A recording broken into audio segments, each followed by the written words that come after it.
Ustaz, saya mau tanya, apabila kita melihat atau ada orang yang kesurupan, apa yang bisa kita bantu untuknya dan doa apa yang kita bacakan untuk kesurupan itu? Jazakallah khair. Yang pertama kali hendaknya antum ucapkan adalah alhamdulillahilladzi afani mimma ibtalahu wa faddalani ala katsirin mimman khalaqa tafdhila. Ini doa yang Nabi anjurkan untuk kita ucapkan setiap kali kita melihat orang lain dapat musibah. Alhamdulillahilladzi afani mimma ibtalah. Segala puji bagi Allah yang telah menyelamatkan aku, menyembuhkan aku dari musibah yang menimpanya. Wa faddalani ala katsirin mimman khalaqa tafdhila, dan telah memberikan keutamaan kepadaku atas sebagian yang lainnya. Ini yang pertama. Yang kedua, doakan dia untuk sembuh dengan keumuman doa yang Anda mampu, dan terkhusus dengan doa-doa yang Nabi anjurkan seperti doa Allahumma rabban nas atibil bas washfi anta syafi la shifa illa shifa'u shifaan la yughadiru saqama a'udzubika min izzatillahi wa qudrati mimma ajidu wa uhadir. Kemudian ruqyah, jangan tunggu dia meminta, apalagi kalau dia mengetahui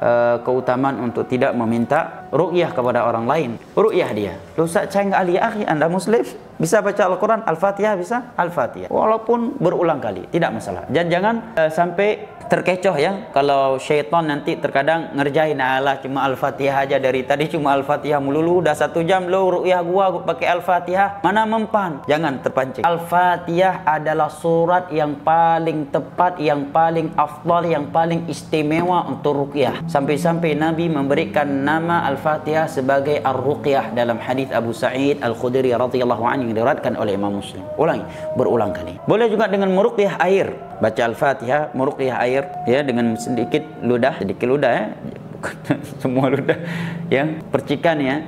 Cara lainnya menggunakan daun bidara. Caranya kata Syekh bin Baz, dia ambil 7 lembar daun bidara, dia bacakan ayat kursi, beberapa ayat, saya nomor ayat yang lupa, dari surat Al-A'raf, kemudian dia minumkan kepada orang tersebut, sisanya dia gunakan untuk memandikannya. Ruqyah dia.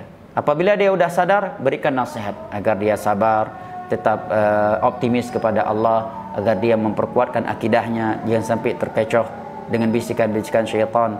Karena tujuan daripada kesurupan syaitan itu adalah agar orang tersebut jatuh ke syirik. Kalau nggak mampu dijatuhkan ke dalam syirik, dia akan berusaha menjatuhkannya ke dalam bian. Jika tidak mampu, maka dia akan berusaha untuk menjatuhkannya ke dalam maksiat. Memang nggak langsung terasa. Masa Ustaz ana aja udah kesurupan sekian lama kok belum pernah ada seruan untuk syirik. Di saat kita sudah merasa tidak mungkin kesurupan ini akan menjadi sebab jatuh ke dalam syirik, di saat itulah syaitan akan datang. Karena para ulama sebutkan dalam pembahasan tipu daya syaitan bahwa target utama dia, dan datang hadis khusus disebut oleh Syekh Al-Imam dalam kitab yang Qadhul Muslimin min waswasil jinni wasyayatin, adalah syirik. Enggak mampu syirik ke bid'ah, enggak mampu ke bid'ah, baru ke maksiat. Maka berikan ia nasihat untuk menjaga ibadah yang wajib, yang sunnah, menjaga zikir pagi petang, menjaga zikir setelah salat 5 waktu, sering baca Al-Quran, menjaga salat malam, sering baca Al-Quran, jangan sering melamun, jangan sering dengan ton musik. Insyaallah lama kelamaan tuh setan terbakar sendiri.